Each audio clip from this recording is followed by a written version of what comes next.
ಕನಕದಾಸ ಪುರಸ್ಕೃತ ಗುರು ಶ್ರೀ ದಿವಂಗತ ದೇವಪ್ಪ ಕುದ್ರೋಳಿಯವರ ಆಶೀರ್ವಾದದೊಂದಿಗೆ ಧ್ಯಾನ ಸಂಗೀತ ಅಕಾಡೆಮಿ ಕಲಾ ಟ್ರಸ್ಟ್ ವತಿಯಿಂದ ಅಮಿತ್ ಕುಮಾರ್ ಬೆಂಕ್ರೆ ನಿರ್ಮಾಣ ಮತ್ತು ರಾಗ ಸಂಯೋಜನೆಯ ಪಂಡರಾಪುರ ಭಕ್ತಿಗೀತೆಯು ಪಂಡರಾಪುರದಲ್ಲಿ ಬಿಡುಗಡೆಗೊಂಡಿತ್ತು.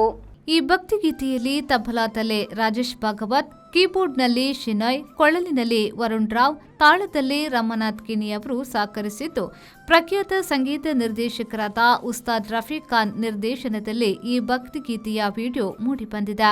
ಸೂರ್ಯಕಾಂತ್ ಬೆಂಗ್ರೆ ಅವರ ನೃತ್ಯ ಸಂಯೋಜನೆ, ಕುಡ್ಲಾ ಎಂಟರ್ಟೈನರ್ಸ್ನ ಅವಿನಾಶ್ ಕಾವೂರ್ ಅವರ ಛಾಯಾಗ್ರಹಣ, ಧನ್ರಾಜ್ ಉರ್ವಷ್ಟೂರ್ ಅವರ ಸಂಕಲನ ಈ ಭಕ್ತಿಗೀತೆಗಿದ್ದು ಅತ್ಯುತ್ತಮವಾಗಿ ಈ ಭಕ್ತಿಗೀತೆ ಮೂಡಿಬಂದಿದೆ.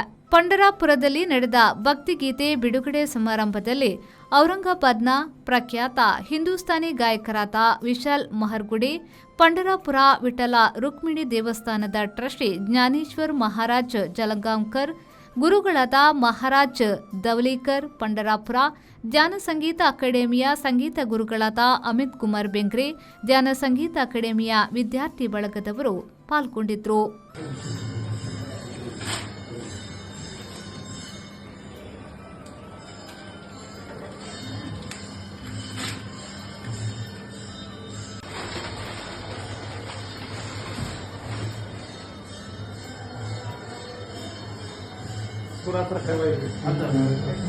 ಬ್ಯೂರೋ ರಿಪೋರ್ಟ್, ವಿ4 ನ್ಯೂಸ್, ಪಂಡರಾಪುರ.